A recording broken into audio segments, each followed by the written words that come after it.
बिस्मिल्लाहिर्रहमानिर्रहीम। अस्सलाम वालेकुम। वेलकम टू माय इस्लामी चैनल शफकत अली ऑफिशियल। उम्मीद करता हूँ कि आप सब लोग ईमान के आला दर्जे पे होंगे।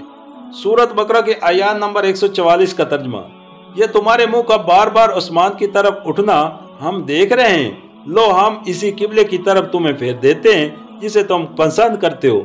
मस्जिद हराम की तरफ रुख फेर दो। अब जहाँ कहीं तुम हो उसी की तरफ मुंह करके नमाज पढ़ा करो। ये लोग जिन्हें किताब दी गई थी खूब जानते हैं कि तवील किबला का ये हुक्म उनके रब ही की तरफ से है और बरहक है, मगर उसके बावजूद जो कुछ ये कर रहे हैं अल्लाह इससे गाफिल नहीं है। सूरत बकरा आशिया नंबर 146। यह है वो असल हुक्म जो तवील किबला के बारे में दिया गया था। ये हुक्म रजब या शोबान 2 हिजरी में नाजिल हुआ। इब्ने साद की रिवायत है कि नबी करीम सल्लल्लाहु अलैहि वसल्लम बशीर इब्ने बुरा इब्ने मरूर के हाथ दावत पर गए हुए थे। वहाँ जोर का वक्त आ गया और आप लोगों को नमाज पढ़ाने खड़े हुए। 2 रकातें पढ़ चुके थे कि तीसरी रकात में यकायक वही के जरिए से ये आयत नाजिल हुई और उसी वक्त आप और आपकी अकदार में जमात के तमाम लोग बैतुल मुक़द्दस से किबला के रुख फिर गए। उसके बाद मदीना और अतराफ मदीना में उसकी आम मदादी की गई। बुरा इब्ने अज़ब कहते हैं कि एक जगह मनादी की आवाज उस हालत में पहुंची कि लोग रकू में थे। हुक्म सुनते ही सब के सब उसी हालत में काबा की तरफ मुड़ गए। इंस बिन मालिक कहते हैं कि बनी सलमा में ये इतला दूसरे रोज सुबह की नमाज के वक्त पहुंची। लोग 1 रकात पढ़ चुके थे कि उनके कानों में आवाज पड़ी, खबरदार रहो, किबला बदल कर किबले की तरफ कर दिया गया है। सुनते ही पूरी जमात ने अपना रुख बदल दिया। ख्याल रहे कि बैतुल मुक़द्दस मदीने से ऐन शुमाल में है और काबा बिल्कुल जनूब में।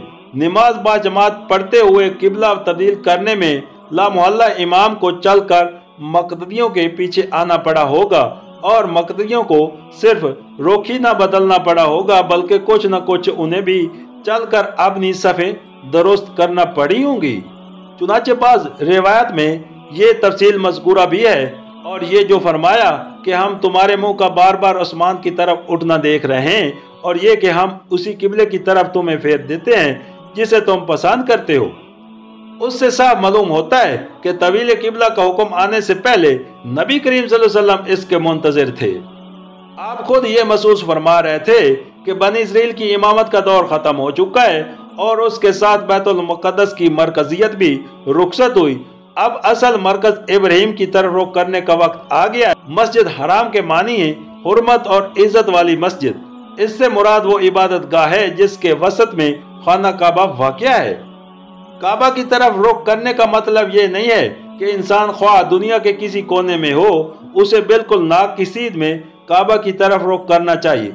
जाहिर है कि ऐसा करना हर वक्त हर इंसान के लिए हर जगह मुश्किल है, इसलिए काबा की तरफ मुंह करने का हुक्म दिया गया है, न कि काबा की सीध में।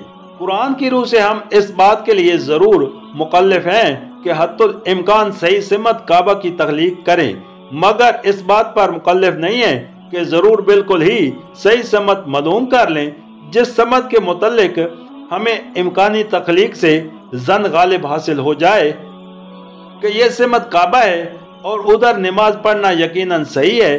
और अगर कहीं इंसान के लिए सिमत किबला की तख्लीक मुश्किल हो या वो किसी ऐसी हालत में हो कि किबला की तरफ अपनी सिमत कायम न रख सकता हो, मसलन रेल या कश्ती में, तो जिस तरफ उसे किबला का गुमान हो या जिस तरफ रुख करना उसके लिए मुमकिन हो उसी तरफ वो नमाज पढ़ सकता है। अलबत्ता अगर दौरान नमाज में सही सिमत किबला मालूम हो जाए या सही सिमत की तरफ नमाज पढ़ना मुमकिन हो जाए तो नमाज की हालत ही में उस तरफ फिर जाना चाहिए।